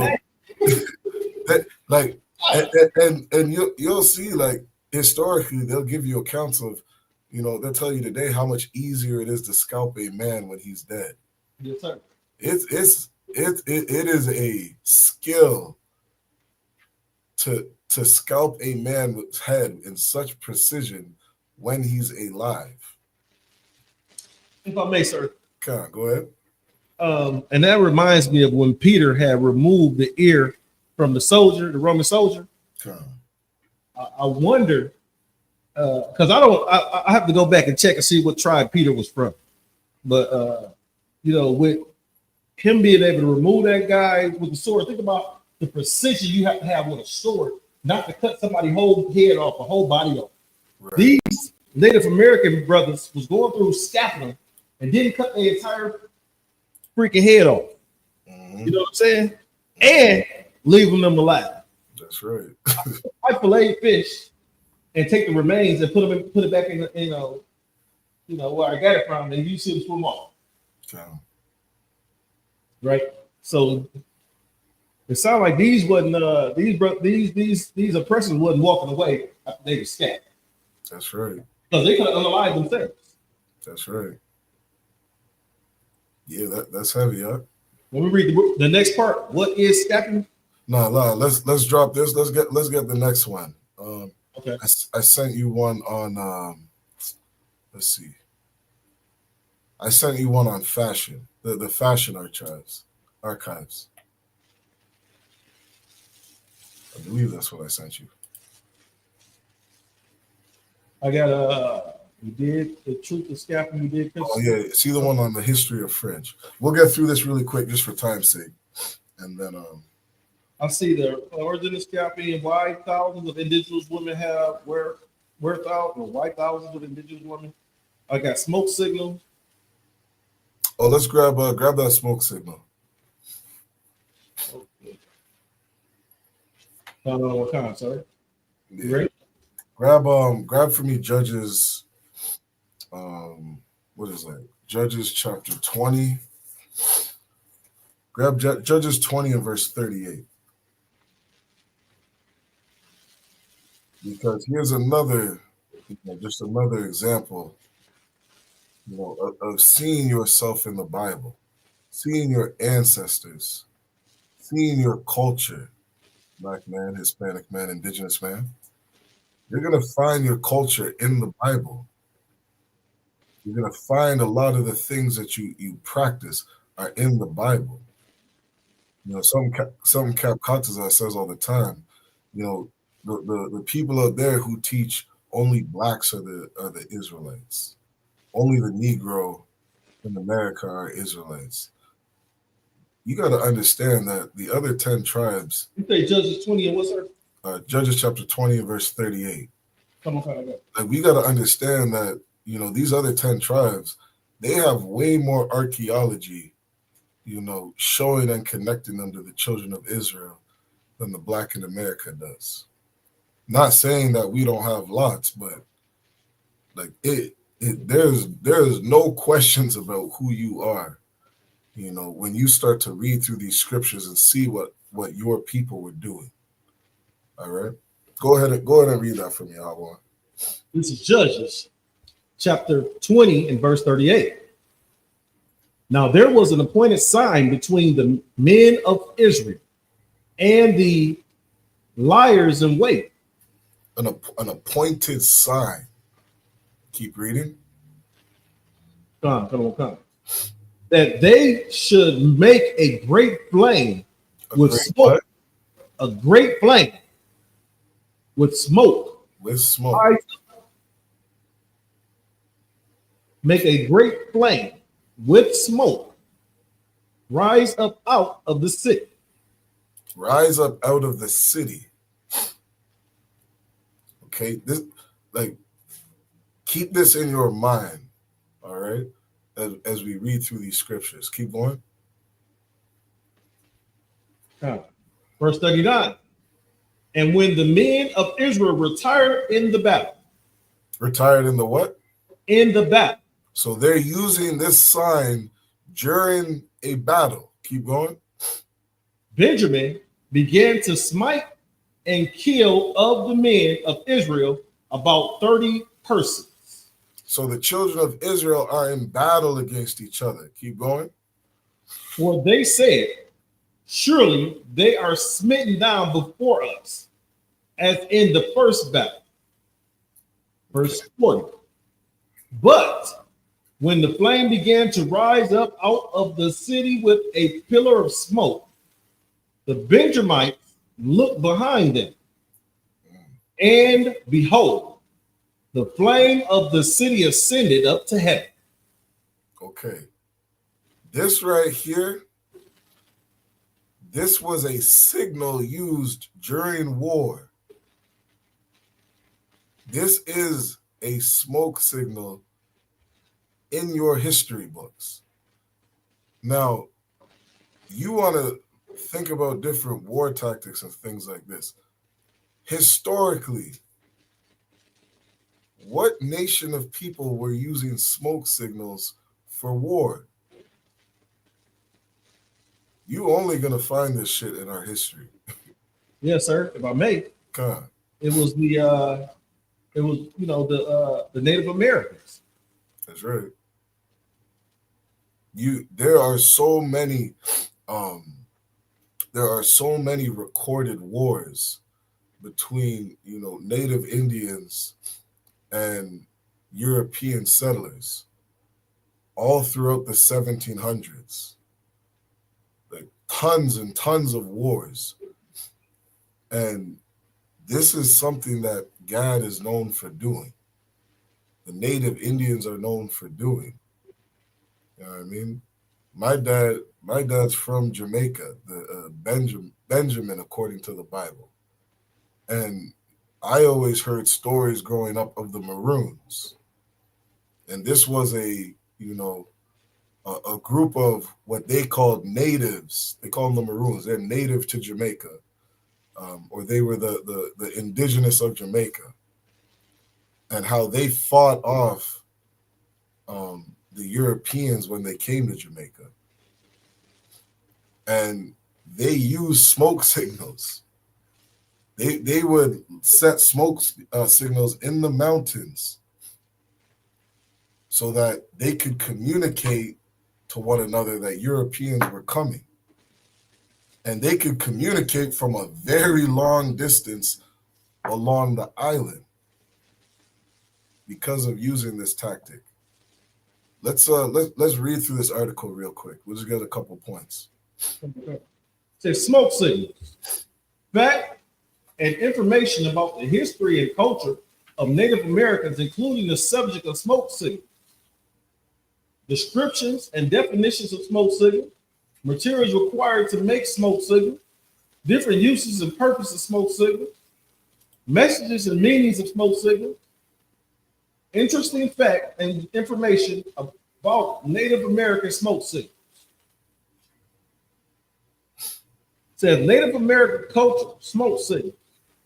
Description and definition of smoke signals. Smoke signals were used by many cultures, including the Native American Indians, as a means to quickly communicate visually messages over long distances. The simple message sent via these signals were conveyed by meaning of columns and intermittent puffs or clouds of smoke. Salaki, if I may, sir. Yep, go ahead. You know what that sounds like, right? What's that? Say that one more time. I say it sounds like Morse code, a visual Morse code. Okay.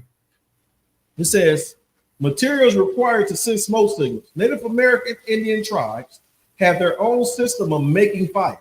Once a fire had been made, smoke could be produced.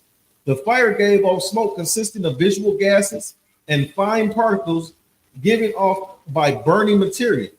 A wet blanket was used to cover the fire, and when released, produced a tower of black smoke that could be seen for miles. Yeah, this is a very specific tactic. Like, you understand, this isn't just, they didn't just make a fire and now the fire is going. You know what I mean? They'll throw like a wet blanket on it, to produce, a certain type of smoke in the air. And now as this smoke is rising, this is communicating to other tribes saying, we're at war. Right? Let's just for time's sake, let's drop this Ahaba one and grab that fashion. Grab that fashion archive. Okay, because you got to understand, like, again, our history is all throughout this Bible. Our history is throughout the Bible. You're never going to know who you are unless you get in the ISUPK. Unless you get in these classes and, start going through history, going through prophecy, reading about your ancestors, who you are, what you were doing, you're never going to understand who you truly are. You're never going to truly understand, what the Most High promised to Abraham. You're never going to understand that there's something better than, just taking the crumbs from our oppressor. And maybe that will give you the opportunity to say, you know what, I want something better. I want rulership. I want my own land. I don't want my kids growing up on the reserves. I don't want my kids growing up in the ghetto. I don't want them living, in whatever ghetto in Detroit, in Windsor, in Canada, all throughout the States. I want something better. You know what I mean? We don't even know what land, the Most High gave us.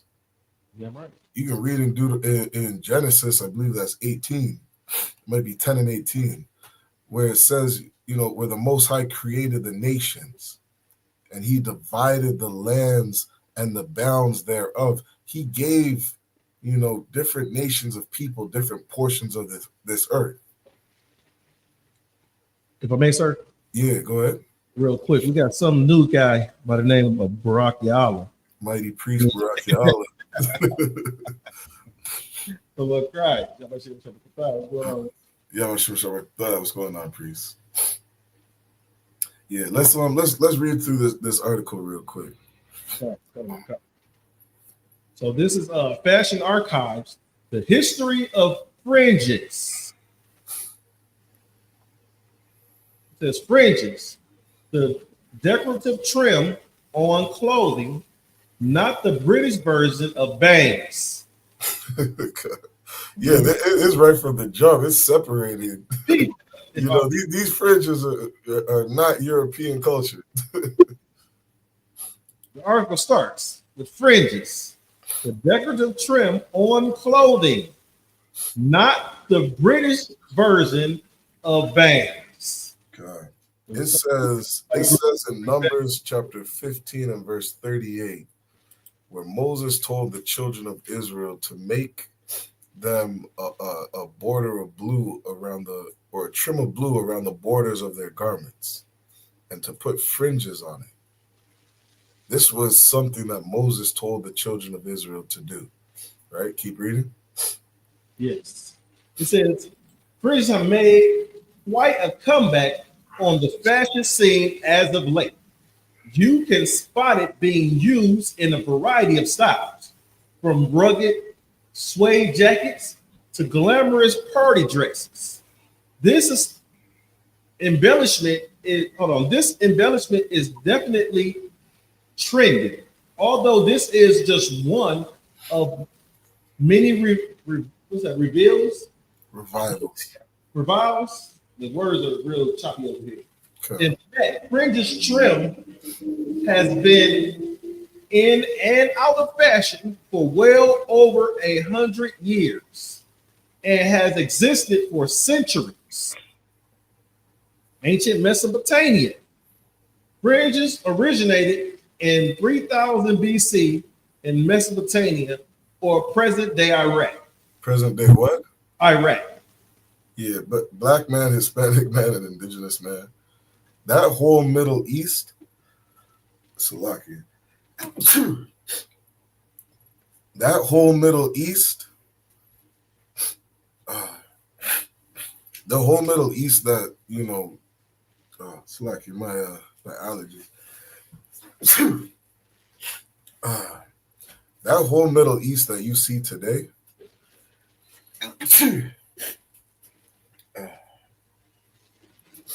that's where the land of Israel is.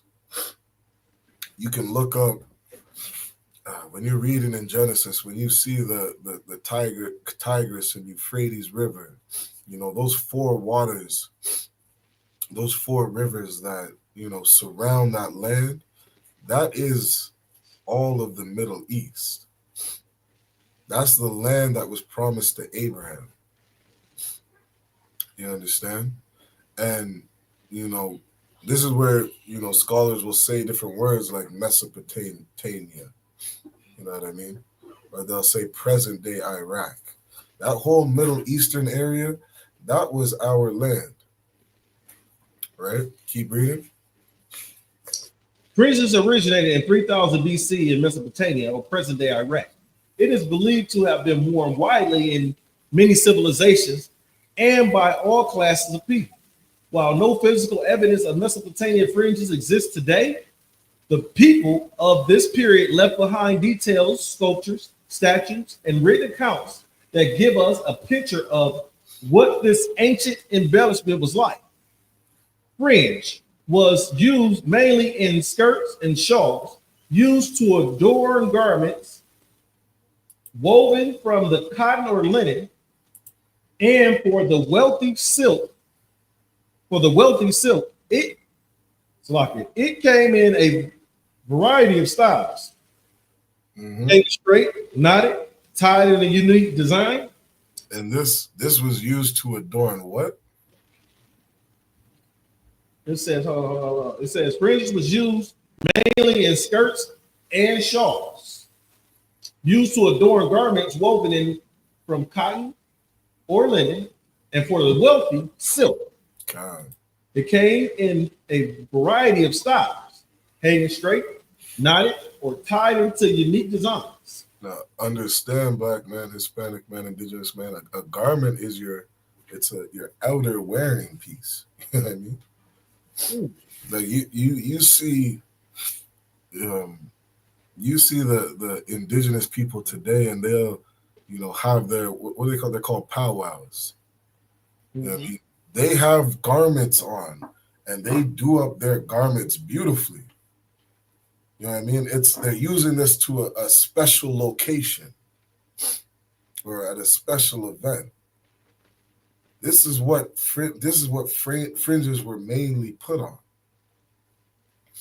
Okay, and you look at indigenous culture, you see fringes all throughout their culture. Right? We can drop this article, Ahabawan, just for time's sake. But you got to understand that, like, we can see our culture today. You know what I mean? You can look up pictures. You'll see tons of pictures historically. You'll see tons of garments today that indigenous, brothers and sisters are creating.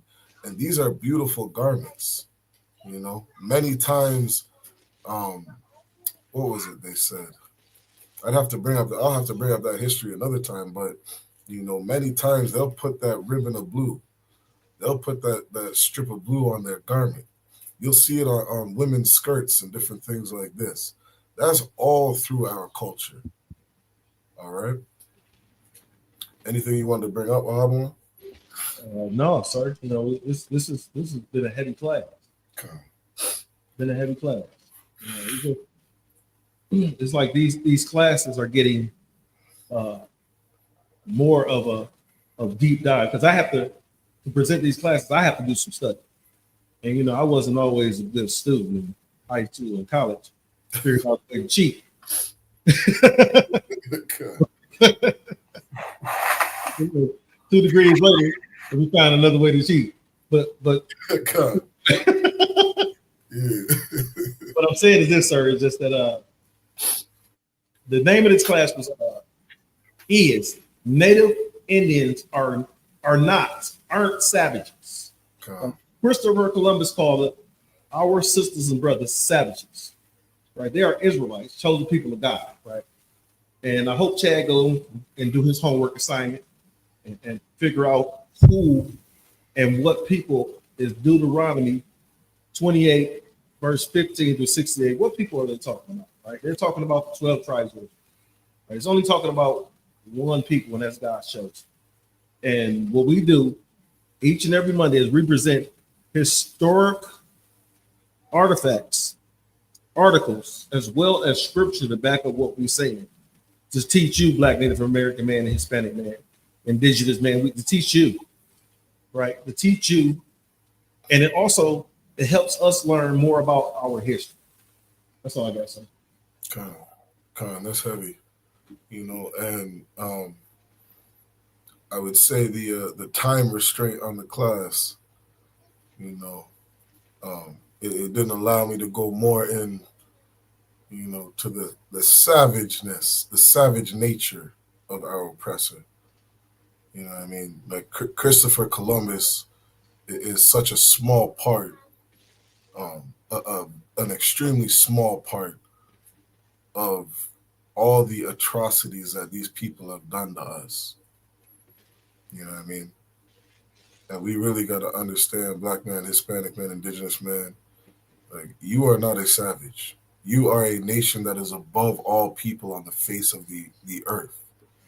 You understand? You are royalty, a nation of kings and priests. And we really got to come back to our culture. So with that, I'm going to say shalom. Yahweh Shemel Shabbat to all the brothers. Yahweh Shemel Thub, Shemel Shai to all the sisters. Ahabawan, is there anything you wanted to say or end up with? Shalom. Shalom. Shalom, Israel.